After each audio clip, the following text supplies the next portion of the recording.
자, 여러분 안녕하십니까? 자, 여러분 우리 이번 시간에는요 이중구 교수님 재정학책 제2장 우리나라의 재정에 대해서 같이 공부해 보도록 하겠습니다. 자, 여기서는 우리가 볼 게 뭐냐면 사실은 뭐 요쪽 파트는 여러분 그냥 읽어보세요 해도 되긴 해요. 근데 잘 안 읽어 보시더라고요. 그래서 그냥 간단하게 교재에 그림하고 여러 가지 표 같은 것들이 많이 있으니까 그걸 통해서 우리나라 전반적인 재정에 대한 상황을 한번 같이 짚어보는 시간을 갖도록 하겠습니다. 자, 먼저 여기 보시면 재정에 대한 기본 골격을 살펴보고요. 전체적인 정부 지출의 어떤 수준과 그 다음 각각의 구성 내역에 대해서 한번 살펴보는 시간을 갖도록 할 거예요. 그리고 조세제도에 대해서 좀 보고 우리나라가 이제 지방정부랑 또 중앙정부랑 이렇게 지방자치제도를 실시하고 있잖아요. 그래서 지방재정의 어떤 현황에 대해서 같이 한번 살펴보는 시간을 갖도록 하겠습니다. 자, 먼저 재정이라는 게 뭐냐 하면 재정학 할 때 재정을 퍼블릭 파이낸스라고 합니다. 퍼블릭이 이제 주체죠. 정부 부문이에요. 그래서 정부가 주인공이 주어가 정부예요. 왜 활동을 한다? 정부의 경제 활동이야. 왜? 국민들의 행복을 위해서 하는 거죠. 공공의 욕구라고 해요. 국민들의 행복을 위해서 수행하는 모든 경제 활동을 우리가 재정이다. 그걸 연구하는 것을 재정학이다. 이렇게 보시면 되겠습니다. 자, 이때 정부에는 중앙정부가 있고요. 지방정부가 있어요. 그래서 나눠서 볼게요. 공공부문의 재정 조직 보면 민간이 있고요. 공공부문 하면은 여기 정부와 공공기관 이렇게 돼 있고요. 정부가 중앙정부와 지방정부로 나눠집니다. 중앙정부는 뒤에 잠깐 보긴 할 텐데 예산과 기금, 예산은 일반회계, 특별회계 이렇게 나와 있고요. 지방정부 재정도 일반재정, 교육재정, 그리고 예산, 기금, 일반회계, 특별회계 이렇게 나눠져 있습니다. 중앙정부의 재정은요, 이제 버짓하는 예산과 펀드라고 하는 기금으로 크게 구성되어 있습니다. 예산 같은 경우에는 매년 계획을 세운 다음에 국회의 심의를 받아가지고 의결해서 집행을 하게 되고요. 기금 같은 경우에는 예산처럼 까다로운 과정을 거치지는 않습니다. 기금에 대해서는 뒤에 또 살짝 볼게요. 예산은 일반 회계와 또 특별 회계로 나눠지게 되는데 여기 나와 있는 것처럼 일반 회계는 중앙정부의 여러 가지 조세 수입이 대부분을 차지하고 있고요. 정부의 활동과 관련된 것이 다 반영돼 있어요. 특별 회계는 말 그대로 특별이야. 특정한 목적을 위한 사업에 투입된다라고 보시면 되겠습니다. 자, 중앙정부의 어떤 재정 규모를 보면 일반 회계, 특별 회계 해서 규모가 쭉 나와 있고요. 기금 쭉 나와 있고요. 보면 아시다시피 제일 끝에 국내 총생산 GDP 대비 재정 규모가 어떻게 됩니까? 90년대부터 점차 이렇게 좀 커지고 있어요. 팽창하고 있다라는 중앙정부의 역할이 좀 커지고 있다라는 것을 우리가 확인할 수가 있고요. 자, 일반 회계의 세입 구조는 어떻게 돼 있습니까? 하면요. 먼저 우리가 알고 있는 조세 수입이 대부분이고요. 조세 이외의 나머지를요, 세외 수입 이렇게 표현을 하게 되는 거예요. 자, 여기서 조세에는 각종 내국세랑 관세 등을 얘기하는 것이고, 세외 수입은 뭐 재산 수입, 경상 이전, 판매 수입 이런 것들이 거기 포함되어 있습니다. 세수의 사용처에 따른 분류, 이거 어떻게 조세 거둔 것을 쓰느냐 해가지고요. 세수 중에 일부를 지방정부에 나눠주는 거에 사용되는 게 이제 보통세가 있고요. 목적세라고 합니다. 뭔가 이어마크드 텍스에서 뭔가 귀퉁이에다가 체크하는 거야. 그래서 그 부분에만 딱 사용 한도를 정해주는 것입니다. 특정한 용도에 사용하게끔. 그래서 교통, 에너지, 환경, 교육, 농어촌 특별세 이런 것들이 목적세다라고 보시면 되겠어요. 그래서 보통세랑 목적세 이렇게 구분이 되어 있고요. 자, 그 다음 과세 대상에 따라서 조세가 어떻게 분류가 되는가라고 하면요. 소득을 창출하는 과정 속에서 나온 게 바로 소득세. 그리고 이제 기업도 하나의 사람으로 봅니다. 그래서 특히 법인격이 부여된 사람에게 부과하는 법인세 이렇게 있고요. 그리고 이제 재산에 과세하는 게 상속증여세, 종합부동산세 이렇게 있습니다. 그리고 소득이 아니라 소비 과정에서 발생하는 과세가 부가가치세 이렇게 쓰죠. Value Added Tax. 아니면 뒤에 다시 나오겠지만 부가가치세가 약간 역진적인 특성을 보여요. 부자나 가난한 사람이나 피자를 먹게 되면 10% 세금 낸다 하면은 아니 부자가 10% 내는 거랑 가난한 사람이 10% 내는 거랑 똑같은 거잖아. 그러다 보니까 이제 소득을 기준으로 했을 때는 약간 역진적이라는 측면이 있죠. 그래서 보완하기 위해서 개별 소비세, 그러니까 약간 사치품 같은 경우에 좀 세율을 높이는 겁니다. 뭐 추세, 이게 다 소비하는 거죠. 이게 소비과세가 되겠고요. 다음 부과 방식에 따라서 다르게 됩니다. 자, 이거는 과세 대상이고요. 다음에 텍스를 어떤 방식으로 부과하느냐. 직접세는요, 다이렉트인데 조세 부담의 주체에게 직접 네가 내 이렇게 하는 거예요. 그래서 소득세라든가 법인세, 상속증여세, 종합부동산세 이런 것들은 직접세에 해당하는 것이고요. 간접세는요, 여기 상품 등의 과세를 때리는 거야. 그래서 그 사람한테 때리는 게 아니라 앞에서 말씀드린 부가가치세 같이 피자에 때리는 거야. 그래서 피자를 먹는 사람이 세금을 내는 거죠. 피자 안 먹으면 세금 안 내겠지 뭐. 아시겠죠? 그리고 뭐 증권 거래세 등등 이런 것들이 있고요. 자, 일반 회계 세입의 어떤 비중을 볼게요. 90년도부터 이렇게 쭉 나와 있습니다. 국세, 내국세가 차지하는 비중이 거의 76에서 거의 80, 뭐 이렇게 대부분인 거 알 수가 있고요. 관세와 세외 수입 등등등 해서 100% 이렇게 되어 있습니다. 자, 현행 국세의 어떤 체계를 보면요. 국세는 여기 나와 있는 내국세, 그리고 여기 목적세, 그리고 여기 보시면 종합부동산세 이렇게, 그리고 여기 주세와 관세 이런 식으로 되어 있어요. 자, 우선 여기 보시면 내국세에는 소득, 소득세, 법인세, 부가세, 소비세, 상속, 증여 이렇게 나와 있고요. 앞에서 말씀드린 것처럼 소득과세냐, 소비과세냐, 아니면 재산과세냐. 목적세 한 요 정도 한 3가지 정도 보시면 되겠고 카테고리별로 요것도 소비과세라는 거 보시면 될 것 같습니다. 요 정도 큰 체계 살짝 한번 보시고요.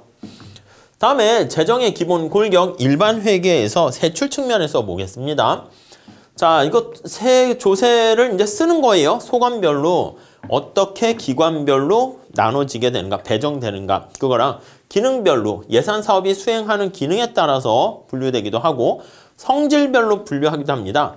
세출 예산의 지출 대상이 갖는 어떤 성격에 따라서 분류하게 돼요. 뒤에 뭐 나중에 다시 볼 기회가 있을 거고요. 여기 보시면 세출 내역 보면은 기능별로 분류한 거는요. 기능에 따라, 펑션에 따라서 되는 건데 자, 가장 큰 비중을 차지하는 게 뭐야? 일반 지방 행정뿐만 아니라 교육도 많이 차지하고요. 복지 관련된 부분도 좀 커지는 거 알 수가 있어요. 국방도 좀 큰 거 알 수가 있어요. 그리고 성질이다라고 하면 그 성격에 따라서요. 인건비냐, 물건비냐, 아니면 이전 지출이냐. 이전 지출은 아무런 대가 없이 뭐 저소득층 도와주는 뭐 그런 거 일방적으로 도와주는 것들 얘기합니다. 자산 취득이나 전출금 이렇게 성질별로 세출을 구별한 거 우리가 간단하게 볼 수 있겠습니다. 다음에요. 자, 특별회계 보시면 기업특별회계랑 기타 특별회계 이렇게 있습니다. 기업특별회계라는 것은 주로 여기요. 공기업이라고 불리우는 것들의 활동과 관련된 부분이 많겠고요. 여기 양곡관리, 우편, 우체국 예금 등 5개 특별회계가 또 포함되어 있습니다. 기타 특별회계는 여기 나와 있는 것처럼 뭐 교통시설 특별회계, 환경개선, 농어촌 구조 개선, 국가균형 발전 등 각종 사업을 관리하는 여러 가지 특별회계가 포함되어 있고요. 현재 13개 정도 있다 나와 있습니다. 자, 펀드라는 기금은요. 특별한 목적을 수행하기 위해서 특정한 자금을 독립적으로 운영할 필요가 있어서 그러니까 같이 그냥 조세 수입 걷어들인 걸 가지고 그걸 통으로 해서 우리가 사용하는 게 아니라 야, 이거는 꼭 여기에만 써야 되겠다. 원래 예산이라는 것은요. 목적 구속의 금지 원칙이라고 합니다. 돈을 어떻게 걷었던 이 돈을 거둔 게 꼭 여기에만 써야 된다라는 그렇게 딱 1대1로 대응되는 그런 게 아닙니다. 그게 목적 구속 금지의 원칙인데 여기 나와 있는 것처럼 이런 기금은 어떻게 됩니까? 맞아요. 그 목적에만 사용하도록 나와 있는 거야. 그래서 특정한 돈을 거둔 것은 특정한 지출에만 사용할 수 있도록 만들어진 게 바로 기금이다. 이렇게 보시면 되겠습니다.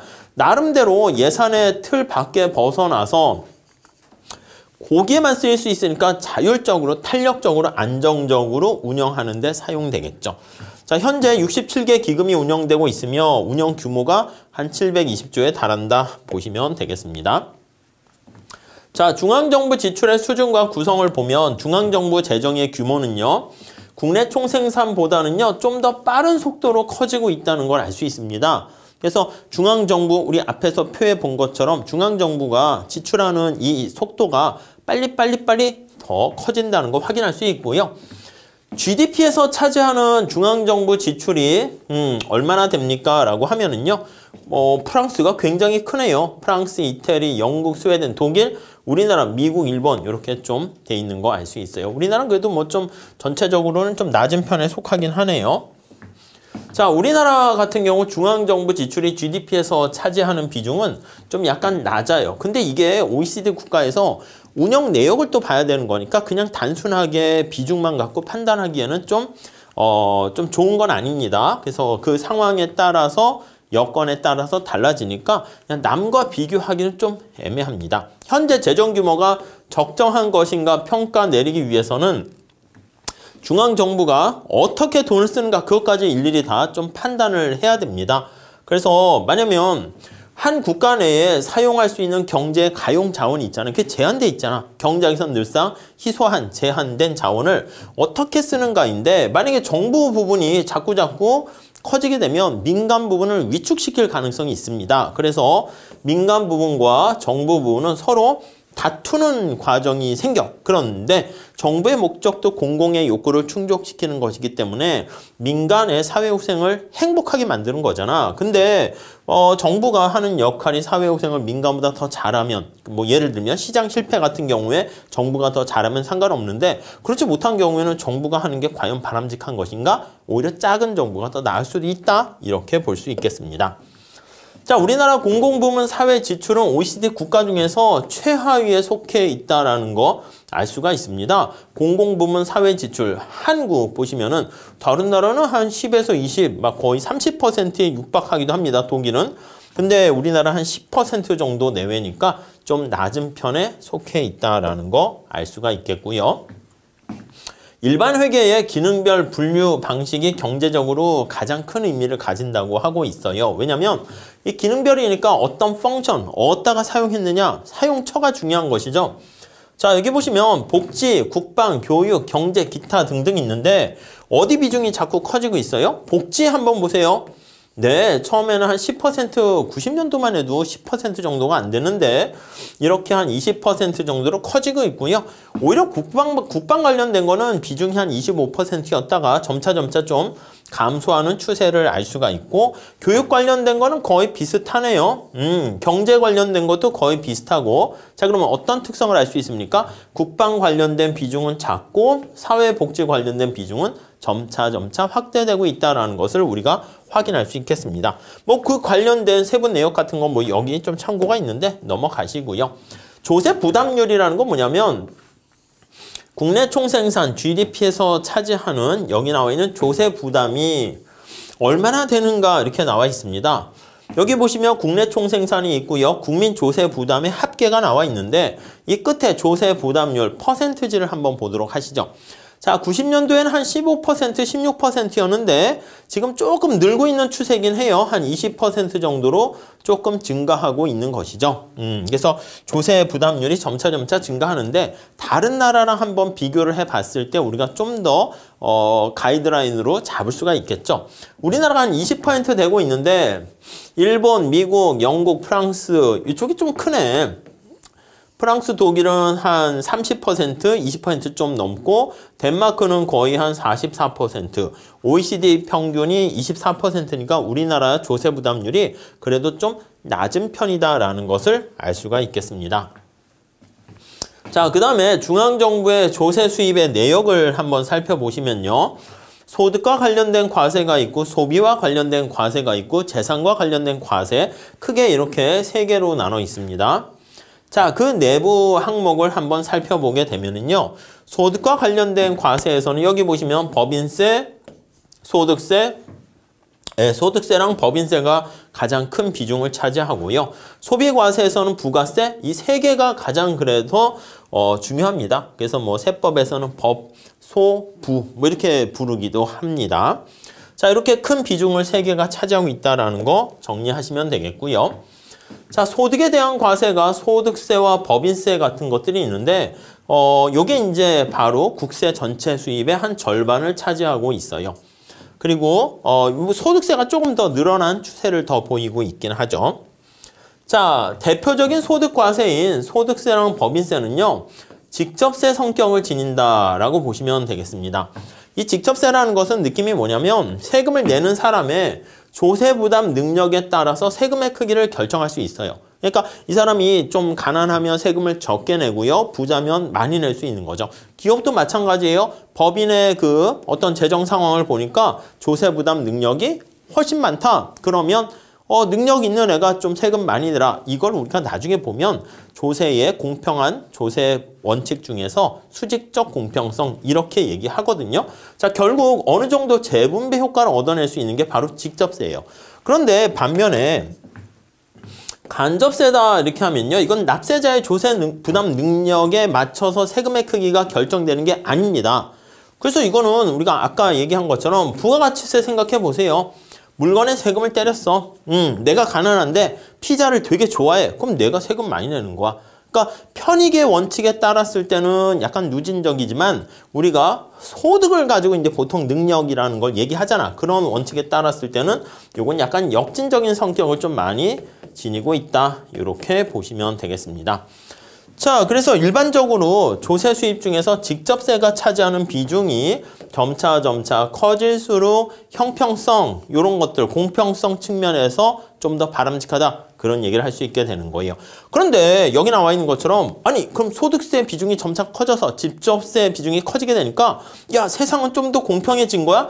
에이 또 그건 아니죠. 그래서 여기 나와 있는 것처럼 중하위 소득계층의 수입원인 근로소득에 대해서 세금 많이 때리고 보통 이제 갑부들이나 돈 많은 사람들은 근로소득하기보다는 주식 투자, 뭐 부동산, 뭐 잘 모르겠네요. 아무튼 비트코인 이런 걸로 해가지고 예를 드는 거예요. 훨씬 더 돈을 많이 번단 말이야. 근데 근로소득은 유리지갑으로 이제 막 투명하단 말이죠.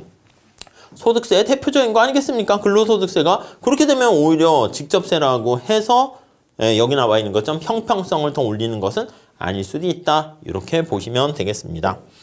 자, 그 다음에 소비과세는요, 대표적인 게 부가세, 개별소비세, 교통, 에너지, 환경세, 주세 이렇게 나와 있고요. 실제 조세 부담을 소비자가 진다는 의미에서 소비하는 사람이 지는 거예요. 간접과세예요. 누구한테 딱 주는 게 아니라 물건에다 했으니까 그 물건을 소비하는 사람한테 우리가 세금을 때린다 이렇게 보시면 되겠고요. 중앙정부의 조세 수입 중에서 소비과세로의 수입이 36.3%가 된다라는 거 알 수가 있습니다. 부가세 수입은 전체 수입에서 한 24% 정도 차지하니까 앞에서 얘기했던 법인세, 소득세 못지않게 크다라는 걸 알 수가 있어요. 자, 부가가치세는요, 단일세율 구조를 보여요. 보통 한 10% 이렇게 때리게 되면은 소비재만을 과세 대상으로 이렇게 포함시키는 것이죠. 역진성을 가지게 됩니다. 앞에서 말씀드린 것처럼. 그렇기 때문에 이건 모든 상품을 다 과세 대상으로 하기 때문에 세율이 부가가치세가 10%에서 1%포인트만큼 올라가도요. 조세 수입이 엄청나게 크게 많이 확보할 수가 있게 됩니다. 자, 그런데 부가가치세는요. 여러분 어떻게 돼요? 맞아요. 사람들이 환상에 빠져. 세금 내는 줄 잘 몰라요. 보통 그렇지. 알면서도 이제 와 피자 먹으러 가야지 해서 먹었는데 먹고 나서 자 10% 부가세가 붙어요. 그럼 이제 이미 다 먹고 그러면 사람들이 배도 부르고 기분이 좋으니까 아 예 이렇게 얘기하는데 사실 알고 보면은 세금을 펑펑 내고 있는 거죠. 무슨 말씀인지 아시겠죠? 그렇기 때문에 세금을 거둘 때는요. 직접세 같은 경우는 세금 내는 과세 대상자가 자기 몸에 피부적으로 직접적으로 느껴요. 피부로. 그러니까 세금 조세 저항이 심한데 간접세에 해당하는 부가가치세 같은 경우는 잘 몰라. 그렇지만은 역진적인 성격을 많이 지니기 때문에 형평성을 위해서는 좀 이렇게 부가세를 10에서 뭐 한 12로 올리면 좋지 않냐 하는데 약간 좀 주저하게 되는 것을 알 수 있습니다. 자, 그래서 부가가치세는 역진성을 가지고 있다고 말씀드렸죠. 그래서 그걸 좀 보완할 수 있는 방법이 없을까 해서 만들어낸 게 사치제에 좀 세금을 좀 더 높이는 겁니다. 그게 바로 개별소비세다라고 생각하시면 되겠어요. 약간의 누진성을 거기다 집어넣게 되는 거죠. 자, 그러니까 모든 상품이 아니라 제한된 사치품에 해당하는 거에 선별적으로 적용을 하게 되는 거예요. 아시겠죠? 그러니까 우리가 뒤에 나중에 보겠지만 아니 사치품 어떤 거에는 세금을 때리고 어떤 건 세금을 안 때리게 되면 우리가 미시경제에서 봤죠. 세금을 때리는 거에 대해서는 사람들이 이제 거부감을 느끼게 되는 거니까 선택의 교란을 일으키게 됩니다. 선택의 교란을 일으킨다라고 하면 이게 맞아요. 디스토션 해가지고요. 비효율성의 원인이 된다. 예, 이렇게 보시면 되겠습니다.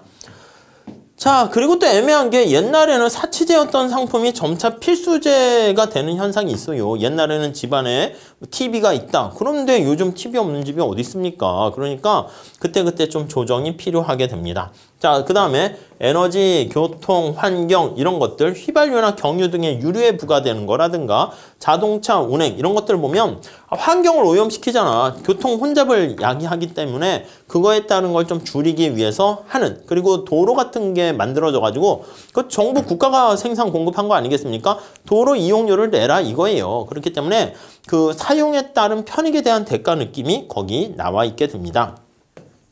선택을요, 좀 더 긍정적인 측면으로 바꾼다는 의미에서요, 사회적으로 바람직한 결과를 유도한다. 이렇게 보시면 되겠습니다. 자, 재산과세는요, 여기 나와 있는 부동산이라든가 주식과 같은 재산에 대해서 부과하는 과세가 되는 건데요. 재산, 부동산, 주식. 거래 단계에 부과하는 게 바로 상속, 증여. 그쵸? 상속하는 단계, 그때 내는 겁니다. 증여도 그렇고, 증권 거래세도 여기 거래 이렇게 있잖아요. 인지세도 마찬가지고요.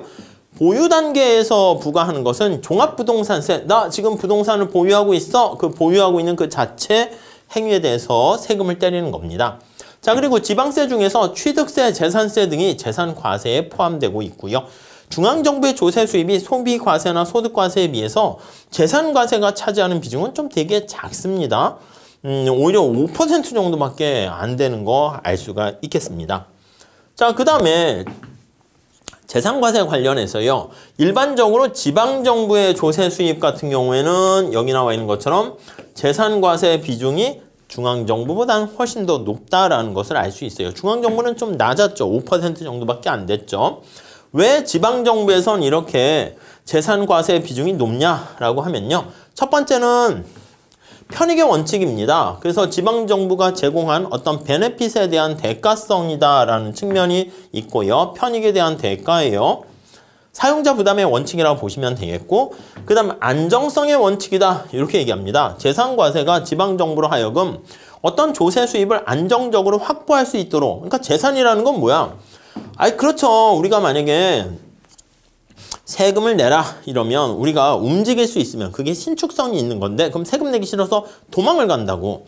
근데 재산 같은 땅이라든가 이런 것들은 어떻게 합니까? 세금 때리면 땅을 들고 어떻게 도망갈 수 있어요? 못 가잖아요. 그렇기 때문에 이게 신축성이 떨어져요. 비탄력적이라고 얘기하죠. 그렇기 때문에 비탄력적인 재화에 조세를 부과하게 되면 안정적으로 재원을 확보할 수 있는 장점이 있다라고 보시면 되겠습니다. 자, 그래서 재산세를 지방세 중심으로 삼는 것은요, 지역 간의 근데 재정 불균형을 좀 더 심화시킬 수가 있어요. 그러니까 어느 지역에는 사람들이 많이 살면서 땅값도 비싸. 그럼 재산세가 많이 들어오겠죠. 서울 하면 딴 데보다는 훨씬 더 많을 것이고, 또 서울에도 뭐 강남 이런 데는 땅값도 비싸고 부자들이 많은 거니까 재산세 많이 걷어지게 될 건데, 지방에 땅은 넓은데 그 야산이고 산만 있어가지고 땅값, 토지 뭐 이런 것들도 별로 비싸지 않게 되면 거기에는 뭐라고 할까? 재산세를 중심으로 하다 보면은 세금이 많이 걷어지지 못하잖아요. 그러니까 지방 재정이 차이가, 불균형이 더 심해질 거다라는 것을 알 수 있겠습니다. 자, 지방 재정 한번 보도록 하겠습니다. 지방 재정, 넓은 의미의 지방정부, 중앙정부 할 때 지방정부는요, 시도교육청이 관할하는 교육재정과 또 일반 정부가 관리하는 재정으로 나눌 수가 있게 되는데요. 일반적인 의미의 재정은 교육재정을 제외한, 왜냐면 이게 교육재정하고 여기 나와 있는 일반 정부 재정 했으니까 교육재정을 빼야죠. 여기에 들어가니까 빼고 나머지 지방정부의 역할이라고 보시면 되겠습니다. 지방재정의 구성을 보니까 재정 수입과 재정 지출 여기 이렇게 나와 있는데, 일반 회계가 네, 좀 큰 비중을 차지하고 있는 거 알 수가 있습니다. 지방재정의 대부분은 예산이 차지하고 있으며 그 중에서도 일반회계가 특히 큰 비중을 차지하고 있어요. 이게 바로 일반회계 알 수가 있습니다. 자, 그 다음에 지방정부의 재원 구성은 자기 스스로가 재원을 조달하게 된 것을 자체 재원이라고 합니다. 그리고 그게 아니라 지방세 수입이라든가 사용료라든가 수수료 등 이런 세외 수입이 존재하게 됩니다. 근데 자체적으로 재원을 조달했는데 이게 쓸 돈은 많은데 벌이가 별로 좋지 않습니다. 그래서 중앙정부한테 도와달라고 하는 거죠. 그걸 의존재원이라고 합니다. 중앙정부나 상위 지방정부가 도와주는 거야. 지방재정조정제도를 통해 가지고 이렇게 지방교부세라든가 국고보조금 같은 걸 통해 가지고 지방정부를 도와주는 것 많이 들어보셨을 겁니다. 지방정부는 필요에 따라서 지방채 반응을 통해서 이게 국채랑 비슷한 거야. 그래서 본드랑 비슷한 거야. 공채랑 비슷한 거야. 그래서 이걸로 재원을 조달하게 되는 것이고요. 뭐 나중에 언젠가는 갚아야 되지 않겠습니까? 다 빚이죠 뭐. 지방정부는요, 재원의 43%를 중앙정부나 상위 지방정부의 어떤 지원에 의존하는 거니까 재원의 절반을 의존하고 있는 거 알 수 있어요. 거기다 지방교부세, 보조금 이런 것들이요. 이거는 우리가 저 뒤에 가보면 지방재정이라는 파트에서 보시게 될 겁니다. 중앙정부의 재정 보조를 통해서 지방정부의 활동 영역이 점차 넓어질 수 있다는 점은 어떻게 보면 그건 긍정적이긴 해. 근데 중앙정부가 사실 도와줄 때 또 아무 의미 없이 그냥 도와주겠습니까? 아무 조건 없이 뭔가 또 조건을 달기도 합니다. 그러면 나중에 지방정부가 자기가 독자적인 운영 같은 거 하려고 그러는데 이 돈이 중앙정부가 줬네? 그럼 이거 눈치를 봐야 되잖아. 그런 측면에서는요, 또 약간 어떤 활동이 제약된다라는 점에서는 좀 부정적인 측면도 있다라고 보시면 될 것 같습니다. 자, 그 다음에 지방정부의 분야별 총 지출 크기를 보면, 이게, 압도적으로 사회복지에 많은 걸 사용하고 있습니다. 그 다음에 인력이라든가 국토 아니면 교통, 농림, 해양, 수산 이런 식으로 해서 투입되고 있다는 거 우리가 확인할 수 있겠습니다. 넘어갈게요. 다음에 전체 재정에서요, 중앙정부가 차지하는 비중은 지방정부에 비해서 좀 더 크다는 걸 알 수 있어요. 그래서 여기 보시면 중앙정부와 지방정부의 재정 비교가 나와 있는데 뭐 일반 회계뿐만 아니라 조세, 수입 이렇게 중앙정부가 크다라는 거 알 수가 있겠죠. 그래서 우리가 지방자치제도를 실시하고 있는데 진정한 지방자치제도를 실시하려면 지방정부의 재정 자립도가 충분해야 돼. 안 그러고 만약에 중앙정부한테 재정의 대부분, 많은 부분을 의존한다라고 하면은 그게 뭐 진정한 지방자치제도라고 보기는 어려울 수 있다. 이렇게 보시면 되겠습니다. 재정 자립도라는 것은요, 지방정부 전체 예산 중에서 지방세나 세외 수입이니까 자기 스스로 조달한 거잖아. 그 자체 재원 말고 나머지 의존 재원이라고 했죠. 그래서 그 비중을 한번 생각해 보는 거예요. 여기 보니까 시도별 재정 자립도의 현황을 한번 봅니다. 그러면 서울, 부산 등등등 여기는 좀 비중이 좀 커요. 근데 여기 보시면 이제 도와 또 시 이렇게 나와 있는데 경기도, 군 이런 데 보면 이게 좀 많이 열악한 거 알 수가 있습니다. 여기 보시면 시도 마찬가지죠. 그렇기 때문에 우리가 지방 정부가 재정이 상당히 열악하다라는 것을 우리가 확인할 수 있겠어요. 자, 특히 상위 지방자치단체에서 하위 지방자치단체로 점차 내려갈수록 시, 도 해서 뭐 군 이렇게 내려갈수록 재정 자립도는 뭐 예측 가능하지만 점점 더 낮아지는 추세라는 거 알 수가 있겠고요. 평균적으로 특별시나 광역시의 재정 자립도가 도보다는 훨씬 더 높아요. 뭐 서울특별시 뭐 이런 거라든가 광역시들이 조금 더 재정 여건이 좋은 것이죠. 자, 그런 측면에서 어느 지방정부는 재정이 열악한데 어느 지방정부는 재정이 충분하다는 측면에서는요, 이렇게 지역 간 재정 불균형의 문제가 발생하게 되는 거 알 수가 있습니다. 그래서 재정이 좋은 데랑 재정이 안 좋은 데랑 차이가 2배 이상 벌어지게 되는 큰 문제가 발생하고 있고요. 자, 현행 지방세 체계에 대한 내용을 한번 볼게요. 여기 지방세가 있는데요. 도세, 도세, 시군세 이렇게 있고 뭐 보통세가 있고 목적세가 있고 이런 것들이 이제 목적세가 돼요. 지역자원시설세라든가 교육세, 지방교육세 이렇게 있고요. 시군세에서도 뭐 보통세 이렇게 있고요. 광역시세와 뭐 자치구세에서 보통세, 목적세, 목적세는 뭐 지역자원 시설세라든가 지방교육세 등등등 보통세 이렇게 쭉 뭐 담배, 레저 등등등 있다는 거 알 수가 있습니다. 네. 자, 지방세 수입의 구성 비율은 어떻게 되는가 보면은요, 약간 비등비등합니다. 취득세가 좀 비중이 많고 지방소비세, 지방소득세, 재산세, 자동차세 등등 지방교육세, 뭐 거기다 담배세 이런 것도 나와 있습니다. 여기 보시면 재산과세 비중이 굉장히 좀 크다라는 것입니다. 그래서 이 재산과세 비중이 크다는 게 지역 간 재정 불균형을 더 심화시킬 수 있다라고 보시면 될 것 같고요. 재정과세 중에서 거래단계 과세가 보유단계 과세보다 더 큰 비중을 차지하고 있습니다. 그래서 지방정부의 조세 수입이 경제 상황에 크게 영향을 받아서 안정성 측면에서 문제를 일으킬 수가 있어요. 거래단계니까 이게 무슨 말이야? 거래를 하지 않으면은 조세 수입이 들어오지 않는 거야. 보유단계 만약에 하게 되면은 오히려 조세 수입은 들어오긴 하지만 그러니까 안정적으로 조세 수입 확보하는데 어려움이 있을 수 있다. 이렇게 보시면 되겠습니다. 자, 이렇게 해서요, 우리나라 어떤 전반적인 재정 현황에 대해서 살펴봤고요. 교재가 이렇게 최신 데이터로 업데이트 되어 있으니까 여러분들께서 한번 그걸 잘 읽어보시면서 한 번 정도 보셔야 돼. 아셨죠? 그래서 제가 간단하게 설명드렸으니까 요거 살짝 보셨으니까 여러분들 교재 읽어보시면서 생각해 보시면 우리가 뒤에 재정학과 관련된 여러 가지 이론 설명할 때 좀 현실적인 감각을 좀 더 높일 수 있지 않을까 하는 생각을 해봅니다. 아셨죠? 자, 여기까지 하도록 하겠습니다. 감사합니다.